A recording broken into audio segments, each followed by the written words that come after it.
The history of Mexico is very extensive, and yet not every city can boast that people visit them for the sake of the historical region of modern Mexico. There are no preserved buildings, and what little is now the remains of the walls of the foundations, the so-called Little Tula. Towards the end of the first millennium, the city rises south of the small Tula, and thanks to the Toltecs a large Tula with central buildings is built. According to the researchers, the first residents appeared around 400 BC. The city has long been in the shadow of the ruling neighbors like Teotihuacan. Remains of the so-called small Tula are unfortunately no longer available that have been preserved between periods. About 1000 AD, when Teotihuacan fell, the Great Tula was built near the small Tula, which is now the main destination of the tourists who come here. The city of Tula has long ago become a regional guide to the ancient ruins. The first ruins near the city of Tula were first described in 1873 by Antonio Garcia by the Mexican historian, geographer and writer,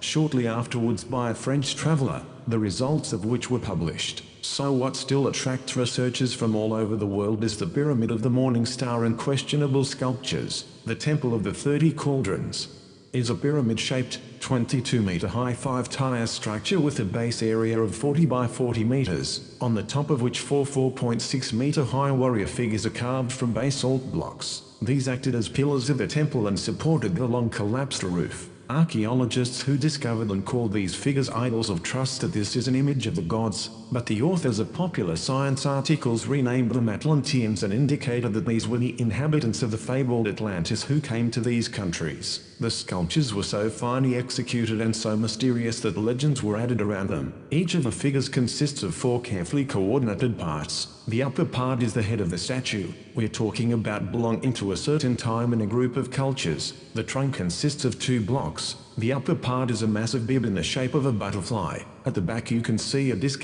from it a human head, and on the edges there are mysterious signs. The lower details of the statue are feet in sandals. These monumental sculptures overlook the land where the gods are hiding a deep secret. But it is not the appearance of these Atlanteans that has drawn the attention of researchers. They are the strange objects in the hands of the sculptures, the meaning of which they could not explain when first examined, so that the version was put forward that this is an alien weapon or high-tech instrument unknown to us, unknown civilization. And it all started with the famous Swiss Erich von Däniken, who created the sensational series of books and films about aliens in human history. Däniken was the first to see alien weapons in ancient cultures, but he was soon surpassed by a Mexican engineer. That everything indicates that this is not a weapon, but a tool for mining, something that could melt or cut objects. Although the Aztecs have a legend according to which the gods of ancient Mexico were armed with fiery snakes that could reveal a piercing sheath that could dissect the human body. So what are Tula Atlanteans actually holding in their hands?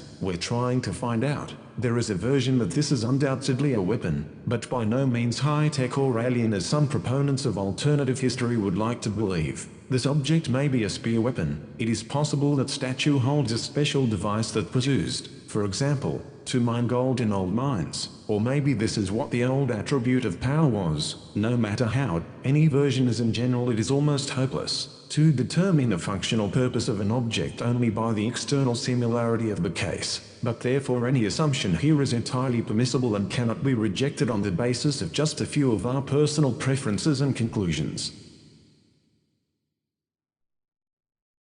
At an altitude of 2,000 meters above sea level on the top of Mount Nimruddag, is one of the most impressive of the same mysterious sites of Turkey, the sanctuary of the ancient gods of the kingdom. This archaeological site is one of the most ambitious structures of the Hellenistic era. Since the name of his city owes its great-grandson to Noah, this character was arrogant and ambitious and is often found in ancient traditions in Western Asia, many of which suggest, directly or indirectly, that he was the initiator of the construction of the Babylonian Tower Mound, the first, in the 1st century BC. After the collapse of the empire of Alexander the Great in the 2nd century BC, lived. The founder of this ancient Armenian kingdom began to leave the dynasty, because of a real megalomaniac ruler who claimed he came from the family of Alexander the Great. With his pursuit he tried to achieve the same fame. He even decided to found a new religion that incorporated the traditions of the West Greek and East Persian beliefs. But the ruler declared himself the god of the Camarino kingdom and the main deity. 62 BC to build a tomb on the top of the mountain. You cannot follow the example of the Egyptian tomb structure of the burial chamber shot in the form of a pyramid. It is believed that after his death, until his burial,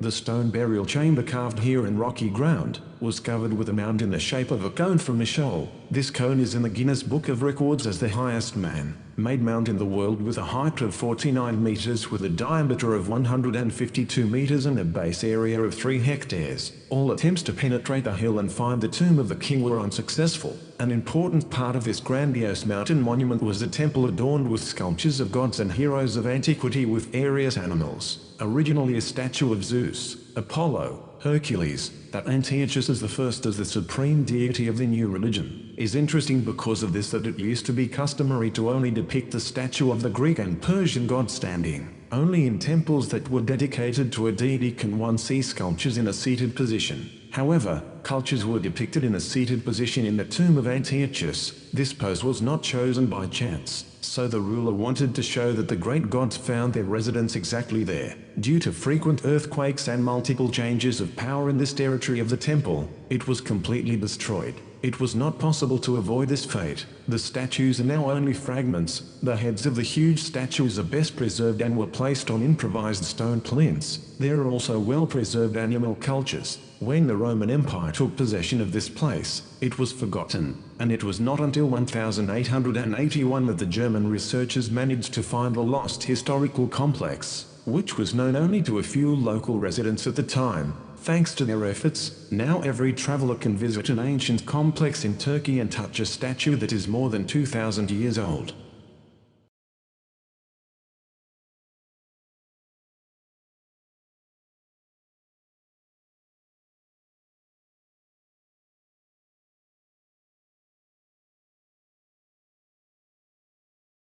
What's going on? This is Cotton.